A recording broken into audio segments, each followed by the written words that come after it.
ത്രിയേക ദൈവത്തിന് സ്തുതി. ഒരു സുപ്രഭാതം കൂടെ ഈ ഭൂമിയിൽ ജീവിപ്പാൻ തക്കവണ്ണം നമ്മെ അനുഗ്രഹിച്ച ദൈവത്തെ ആദ്യമേ മഹത്വപ്പെടുത്താം. നിങ്ങൾക്ക് ഏവർക്കും ക്രിസ്തു യേശുവിൽ എൻ്റെ സ്നേഹവന്ദനം. അഗാപ്പൻ ബ്ലെസ്സിങ്ങിലേക്ക് ഏവർക്കും സ്വാഗതം. ഇന്നത്തെ അതിവേഗം മാറിക്കൊണ്ടിരിക്കുന്ന ഈ ലോകത്തിൽ ഏതാണ് ശരി ഏതാണ് തെറ്റെന്നറിയാതെ നമ്മുടെ യുവതലമുറ എപ്പോഴും വഴിതെറ്റിപ്പോകാറുണ്ട്. സോഷ്യൽ മീഡിയയുടെയും തെറ്റായ കൂട്ടുകെട്ടുകളുടെയും സ്വാധീനത്തിൽപ്പെട്ട് സ്വന്തം ജീവിതത്തിൻ്റെ അടിത്തറ തകർക്കുന്ന ഒരുപാട് ആളുകൾ നമുക്ക് ചുറ്റുമുണ്ട്. എന്നാൽ ഒരു വ്യക്തിക്ക് തൻ്റെ ജീവിതത്തിൽ ഒരിക്കലും പരാജയപ്പെടാതെ വിജയത്തോടെ മുന്നേറാൻ ആവശ്യമായ ഏറ്റവും വലിയ സുരക്ഷാ കവചത്തെക്കുറിച്ച് പറഞ്ഞു തരുന്ന ഒരു വിശുദ്ധ വചനമാണ് ഇന്ന് നമ്മൾ ധ്യാനിക്കുന്നത്. സദൃശവാക്യങ്ങൾ 6:20. BC 950-നും 930-നും ഇടയിൽ ഇസ്രായേൽ രാജാവായിരുന്ന ലോകത്തിലെ ഏറ്റവും വലിയ ജ്ഞാനിയായ ശലോമോൻ രാജാവ് എഴുതിയതാണ് ഈ പുസ്തകം. വചനം ഇപ്രകാരമാണ്: മകനെ, നിന്റെ അപ്പൻ്റെ കൽപ്പന പ്രമാണിക്കുക, അമ്മയുടെ ഉപദേശം ഉപേക്ഷിക്കുകയുമരുത്. ശലോമോൻ രാജാവ് തൻ്റെ മകനെ മുന്നിൽ ഇരുത്തി അവന് ജീവിതത്തിൻ്റെ വലിയ യാഥാർത്ഥ്യങ്ങളെക്കുറിച്ച് ജ്ഞാനം പകർന്നു നൽകുന്ന ഒരു പശ്ചാത്തലമാണിത്. ജീവിതത്തിൽ നമ്മെ ഏറ്റവും കൂടുതൽ സ്നേഹിക്കുന്നവർ ആരാണ്? നമ്മുടെ മാതാപിതാക്കൾ, സംശയമില്ല. ലോകം നമ്മെ തെറ്റിദ്ധരിച്ചാലും ആരൊക്കെ തള്ളി പറഞ്ഞാലും മാതാപിതാക്കൾ നമ്മെക്കുറിച്ച് എപ്പോഴും ചിന്തിക്കും, നമ്മെക്കുറിച്ച് എപ്പോഴും കരുതും. അവർ നമ്മെ ശാസിക്കുമ്പോഴും അതിൻ്റെ പിന്നിൽ സ്നേഹം മാത്രമാണുള്ളത്. അവർ ഉപദേശം നൽകുമ്പോഴും അതിൻ്റെ പിന്നിൽ അനുഭവമുണ്ട്, അവരുടെ അനുഭവം. ഇന്നത്തെ ലോകത്തിൽ പലരും ഉപദേശം കേൾപ്പാൻ ഇഷ്ടപ്പെടുന്നില്ല. എനിക്കെല്ലാം അറിയാം എന്ന ഒരു മനോഭാവമാണ് എല്ലാവർക്കും. പക്ഷേ സദൃശവാക്യങ്ങൾ നമ്മെ പഠിപ്പിക്കുന്നത് ജ്ഞാനമുള്ള മനുഷ്യൻ ഉപദേശം സ്വീകരിക്കും, ശരിയായ മാർഗനിർദ്ദേശം ജീവിതത്തെ രക്ഷിക്കും. രാജാവായ ശലോമോൻ ഈ വചനത്തിലൂടെ യുവജനങ്ങളോട് സംസാരിക്കുകയാണ്. കാരണം യുവത്വത്തിൽ മനുഷ്യൻ പല തെറ്റായ തീരുമാനങ്ങൾ എടുക്കാനുള്ള സാധ്യത ഏറെയാണ്. തെറ്റായ കൂട്ടുകെട്ടുകൾ, തെറ്റായ ശീലങ്ങൾ, തെറ്റായ വഴികൾ, തെറ്റായ ആകർഷണങ്ങൾ, ഇവയെല്ലാം ജീവിതത്തെ നശിപ്പിക്കാം. അതുകൊണ്ടാണ് മാതാപിതാക്കളുടെ ഉപദേശം വളരെ പ്രാധാന്യമാകുന്നത്. പ്രിയ സഹോദരി, സഹോദര, പ്രിയ കുഞ്ഞെ, ഓരോ ഉപദേശവും നിയന്ത്രിക്കാൻ വേണ്ടിയല്ല, പലപ്പോഴും അത് നമ്മളെ സംരക്ഷിക്കാനാണ്. ഒരു ചെറിയ കുഞ്ഞ് തീയിൽ കൈവയ്ക്കാൻ പോകുമ്പോൾ അമ്മ തടയും. കുഞ്ഞിനത് മനസ്സിലാകിയില്ല, പക്ഷെ അമ്മ അപകടം അറിയുന്നു. അതുപോലെ ജീവിതത്തിലെ പല കാര്യങ്ങളിലും അനുഭവമുള്ളവരുടെ വാക്കുകൾ നമ്മെ അപകടങ്ങളിൽ നിന്ന് രക്ഷിക്കും. ഇന്ന് പല കുടുംബങ്ങളിലും ബന്ധങ്ങൾ ദുർബലമാകുകയാണ്. കാരണം കേൾക്കാനുള്ള മനസ്സ് ആർക്കുമില്ല. പ്രത്യേകിച്ച് യുവതലമുറയ്ക്ക് ഉപദേശം കേൾക്കാൻ താല്പര്യമില്ല. ബഹുമാനം കുറയുന്നു, ക്ഷമ കുറയുന്നു, കേൾക്കാൻ സാധിക്കുകയില്ല. ഒരു യുവാവ് സമൂഹത്തിലേക്ക് ഇറങ്ങുമ്പോൾ തന്നെ അവനെ ചതിക്കാൻ നോക്കുന്ന അനേകം പ്രലോഭനങ്ങളും ചെയ്ത കുട്ടികളും ചുറ്റുപാടുകളും ഉണ്ടാകുമെന്ന് ശലോമോന് കൃത്യമായിട്ട് അറിയാമായിരുന്നു. ഇപ്പോ മാതാപിതാക്കൾ പഴയ ചിന്താഗതിക്കാരാണ്, അവർക്ക് ഇന്നത്തെ ലോകത്തെക്കുറിച്ച് ഒന്നും അറിയില്ല എന്ന് ചിന്തിക്കുന്നതാണ് യുവാക്കളുടെ പൊതുവെയുള്ള സ്വഭാവം. എന്നാൽ ആ ചിന്താഗതി എത്രത്തോളം അപകടകരമാണെന്ന് ബോധ്യപ്പെടുത്താൻ ശലോമോൻ ഈ വാക്കുകൾ ഇവിടെ എഴുതി വെച്ചു. കർത്താവിൽ പ്രിയ സഹോദരി, സഹോദര, മാതാപിതാക്കൾ നമുക്ക് തരുന്ന വിലക്കുകളും ഉപദേശങ്ങളും നമ്മുടെ സ്വാതന്ത്ര്യത്തെ തടയാനുള്ളതല്ല, മറിച്ച് നമ്മെ അപകടങ്ങളിൽ നിന്ന് സംരക്ഷിക്കാനുള്ളതാണ്.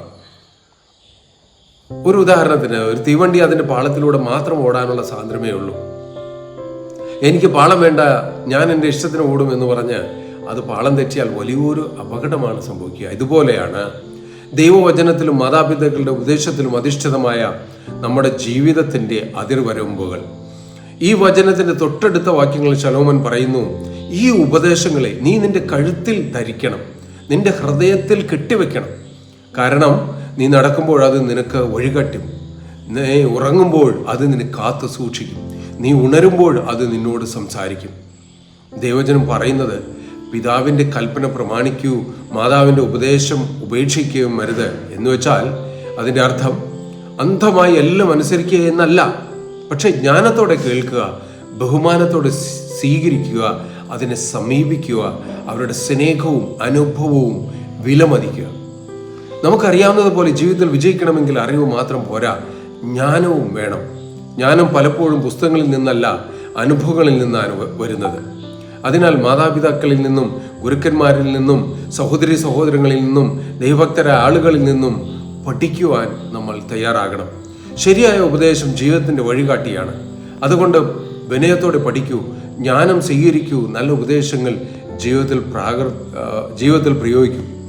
അപ്പോൾ നമ്മുടെ ജീവിതം അനുഗ്രഹവും സുരക്ഷിതവും വിജയകരവുമാകും. പലപ്പോഴും നമ്മുടെ മാതാപിതാക്കൾ എന്താ ചെയ്യാറ്? കുട്ടിയോട് പറയും, മോനെ മോളെ നീ പോയിരുന്ന് പഠിക്കുക. പല പ്രാവശ്യം പറയും, നിനക്ക് വേണമെങ്കിൽ ഇന്ന് പഠിച്ചാൽ മതി, എനിക്ക് വേണ്ടിയിട്ടല്ല, നിനക്കും നിന്റെ കുടുംബത്തിനും നല്ല ജോലിയെ കിട്ടി, എനിക്കൊന്നും കിട്ടണ്ട. പക്ഷേ അത് ശരിയാണെന്ന് ആലോചിക്കുക. വളർന്നു വരുന്ന തലമുറ കേട്ട് വളരുന്നത് നീ പഠിക്കുന്നത് നിനക്കും നിന്റെ കുടുംബത്തിനും വേണ്ടിയിട്ടാണ്. എനിക്കും എൻ്റെ ഭാര്യയ്ക്കും എൻ്റെ ഭർത്താവിനും എൻ്റെ ആൾക്കാർക്കൊന്നും വേണ്ട എന്നാണ് നമ്മൾ പല പ്രാവശ്യമായിട്ട് പറയുന്നത്. അത് തീർച്ചയായും തെറ്റാണ്. ഞങ്ങളൊക്കെ മക്കളെ വളർത്തിയത് അവർ പറഞ്ഞു പഠിപ്പിച്ച് നിങ്ങൾ പഠിക്കണം, നിങ്ങൾ പഠിക്കുന്നത് എനിക്കും എൻ്റെ ഭാര്യയ്ക്കും അല്ലെങ്കിൽ എൻ്റെ ഭർത്താവിനും നിങ്ങൾക്കും നിങ്ങളുടെ കുടുംബത്തിനും കൂടെ വേണ്ടിയാണ്. അപ്പോൾ അവരുടെ തലച്ചോറിൽ അത് രജിസ്റ്റർ ചെയ്യും. അവർ പഠിക്കുന്നത് നമുക്കെല്ലാവർക്കും വേണ്ടിയിട്ടാണ്. നമ്മൾ പറയും, ഇപ്പോൾ ഞങ്ങൾ നിങ്ങൾക്ക് തരുന്നത് അത് തിരിച്ചു തരണം, അത് കടമായിട്ടാണ്. ചെറുപ്പത്തിൽ നിങ്ങളെ സംരക്ഷിക്കേണ്ട ചുമതല മാതാപിതാക്കളുടെയാണ്. അതുകൊണ്ട് ഞങ്ങൾ സംരക്ഷിക്കും, ഞങ്ങൾ പ്രായമാകുമ്പോൾ നിങ്ങൾ സംരക്ഷിക്കണം. കൊച്ചു ചെറുപ്പത്തിൽ തന്നെ നമ്മളത് പറഞ്ഞ് പഠിപ്പിക്കണം.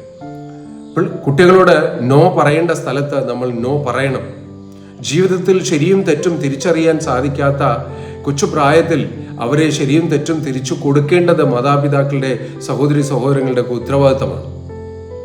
ഒരു കുട്ടി അലസമായി ഓടുമ്പോൾ അല്ലെങ്കിൽ അനാവശ്യമായിട്ട് ഒച്ചയെടുക്കുമ്പോൾ സാധാരണ ഇപ്പോഴത്തെ ന്യൂജൻ മാതാപിതാക്കൾ അവരെ ശാസിക്കാറില്ല, അവരെ ശിക്ഷിക്കാറില്ല, അവരോട് നോ പറയാറില്ല, അവരെ നിർത്താറില്ല.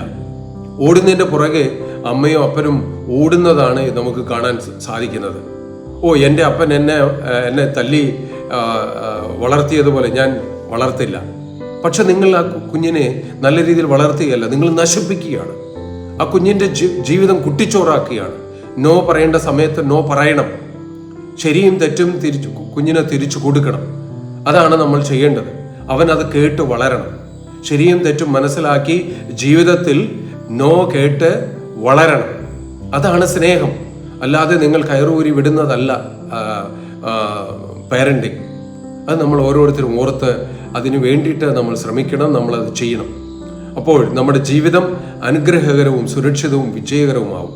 നമ്മുടെ മാതാപിതാക്കൾ പറഞ്ഞു തരുന്ന നല്ല മൂല്യങ്ങളെ, ദൈവവചനത്തെയും നമ്മൾ മുറുകെ പിടിച്ചാൽ ഈ ലോകത്തിൻ്റെ ഒരു ചതിക്കുഴിയിലും നമ്മളോ നമ്മുടെ മക്കളോ വീണുപോവുകയില്ല. അതുകൊണ്ട് ഇന്ന് നമ്മുടെ മാതാപിതാക്കൾ നൽകിയ നല്ല ഉപദേശങ്ങളെയും ദൈവിക മൂല്യങ്ങളെയും നിസ്സാരമായി കണ്ട് തള്ളിക്കളയരുത്. ജ്ഞാനമുള്ള ഒരു ഹൃദയത്തിനായി ദൈവത്തോട് പ്രാർത്ഥിക്കുക. നമ്മുടെ ഭാവി പ്രകാശപൂർണമായി തീരും. നമുക്കൊരു നിമിഷം പ്രാർത്ഥിക്കാം. ഞങ്ങളെ അത്യധികം സ്നേഹിക്കുന്ന വാഴ്ത്തപ്പെട്ട യേശുവേ, സ്വർഗീയ പിതാവേ, തന്നിരിക്കുന്ന ഈ നല്ല സുപ്രഭാതത്തിനായി നമ്മോടെ സ്തുതിക്കുന്നു കർത്താവേ. ഈ അഗാപ്പൻ ബ്ലെസ്സിങ്ങിലൂടെ വചനം കേൾക്കുന്ന ഈ മക്കളെയും ഇത് ഷെയർ ചെയ്യുന്ന മക്കളെയും നിന്റെ തൃപാദത്തിലേക്ക് പൂർണ്ണമായി സമർപ്പിക്കുന്നു കർത്താവേ. നിന്റെ കൃപ അവരോട് കൂടെ ഇരിക്കണമേ. നീ ആലോചന പറഞ്ഞു കൊടുത്ത് വഴി നടത്തണമേ. നിന്റെ ചെറിയ മറവിലായിരിക്കാൻ തക്കവണ്ണം കർത്താവേ, നിന്റെ വചനം കേട്ട് വളരുവാൻ തക്കവണ്ണം, ക്ഷമയോടെ സ്വീകരിപ്പാൻ തക്കവണ്ണം, മാതാപിതാക്കൾ, സഹോദരി സഹോദരങ്ങൾ അല്ലെങ്കിൽ വചനത്തിൽ നിന്ന് പറയുന്ന കാര്യങ്ങൾ കേട്ട് അനുസരിപ്പാൻ തക്കവണ്ണം നിന്റെ മക്കളുടെ ഹൃദയത്തെ നീ രൂപാന്തരപ്പെടുത്തണമേ. പലപ്പോഴും ഞങ്ങൾ അനുസരിക്കാതെ കർത്താവ് ഇത്രത്തോളം മറുതലിച്ച് ഞങ്ങൾ ജീവിച്ചു കർത്താവേ.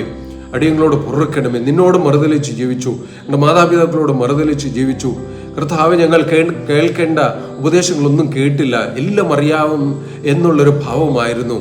എന്നാൽ ഈ വചനത്തിലൂടെ കർത്താവെ ഞങ്ങൾക്ക് വിവേചിച്ചു തന്നു. ഞങ്ങളെ കാത്ത് സംരക്ഷിച്ചു കൊള്ളണമേ. അടിയങ്ങളോട് പൊറുക്കണമേ. സന്തോഷ സമാധാനം ഐശ്വര്യവും നീ നൽകണമേ കർത്താവേ. പൂർണ്ണമായി ഇത് അനുഭവിക്കുന്ന കേൾക്കുന്ന മക്കളെല്ലാവരും നിന്റെ തൃപ്പാദത്തിൽ സമർപ്പിക്കുന്നു. അവരുടെ എല്ലാ ആവശ്യങ്ങളെയും സമർപ്പിക്കുന്നു. എത്ര വലിയ ആവശ്യങ്ങളായാലും ആഗ്രഹങ്ങളായാലും പദ്ധതികളായാലും കർത്താവേ നീ അഭിഷേകം ചെയ്യണമേ. നിന്റെ ചിറകിൻമറയിൽ അവരെ മറച്ചു കൊല്ലണമേ. അവരുടെ വേദനകളെല്ലാം നീ മാറ്റണമേ. സന്തോഷവും സമാധാനത്തിൻ്റെ ഐശ്വര്യത്തിൻ്റെയും ശിഷ്ട ജീവിതം അവർക്ക് നീ കൊടുക്കണമേ. നിന്റെ ചിറകിൻമറയിൽ അവരെ മറച്ചു കൊല്ലണമേ. സകല വേദനകൾക്കും പരിഹാരം നീ കൊടുക്കണമേ കർത്താവേ. നിന്റെ കൃപ നിന്റെ മക്കളോട് കൂടെയിരിക്കണമേ. വചനം കേൾക്കുന്നവർ എവിടെയായിരുന്നാലും ഏത് സാഹചര്യത്തിലായിരുന്നാലും നിന്റെ രക്തവളപ്പിൽ അവരെ നീ മറച്ചു കൊല്ലണമേ. അന്ധകാര ശക്തികൾ അവരെ നോടുവാൻ പോലും നീ അനുവദിക്കരുതേ. നിന്റെ ചിറകിൻമറയിൽ മറയ്ക്കണമേ കർത്താവേ. നീ അഭിഷേകം ചെയ്യണമേ കർത്താവേ. അവരുടെ നല്ല ആവശ്യങ്ങൾ നിറവേറ്റി കൊടുക്കണമേ കർത്താവേ. എത്ര വേദനയായിരുന്നാലും അവർക്ക് സന്തോഷവും സമാധാനവും ഐശ്വര്യവും ദീർഘായുസ്സും നീ കൊടുക്കണമേ. സകല രോഗങ്ങൾക്ക് പൂർണ്ണമായി വിടുതൽ നൽകണമേ. സകല പരീക്ഷണങ്ങളിൽ നിന്ന് പൂർണ്ണമായി വിടുതൽ നൽകണമേ. നിന്റെ ചെറിയന്മറയിൽ മറയ്ക്കണമേ കർത്താവേ. ഒരു ആപത്തും അനർത്ഥവും അവർ ഭവിക്കാതെ നിന്റെ രക്തവളപ്പിൽ സംരക്ഷിച്ചു കൊള്ളണമേ. പൂർണ്ണമായി ഏറ്റെടുത്ത അനുഭവം കർത്താവെ അവർക്കുണ്ടാകണമേ. നിന്റെ ചിറന്മറവിലായിരിക്കാൻ തക്കവണ്ണം നീ കാണിച്ചു കൊടുക്കുന്ന വഴിയിലൂടെ കർത്താവെ നിന്റെ ഉപദേശം കേൾക്കുവാൻ തക്കവണ്ണം ആത്മീയ ഹൃദയങ്ങളെ തുറക്കണമേ. പൂർണ്ണമായി ഏറ്റെടുത്ത് വഴി നടത്തണമേ. സമർപ്പിക്കുന്നു കർത്താവെ. ഇത്രത്തോളം വഴി നടത്തി ഞങ്ങളെ അനുഗ്രഹിച്ചതിനായി സ്തുതിക്കുന്നു. പൂർണ്ണമായി ഭരമേൽപ്പിക്കുന്നു, സമർപ്പിക്കുന്നു കർത്താവെ. എല്ലാം ഞങ്ങൾക്ക് വേണ്ടി ജീവിച്ച യേശുവിൻ്റെ പുനർനാമത്തിൽ തന്നെ ആമേൻ.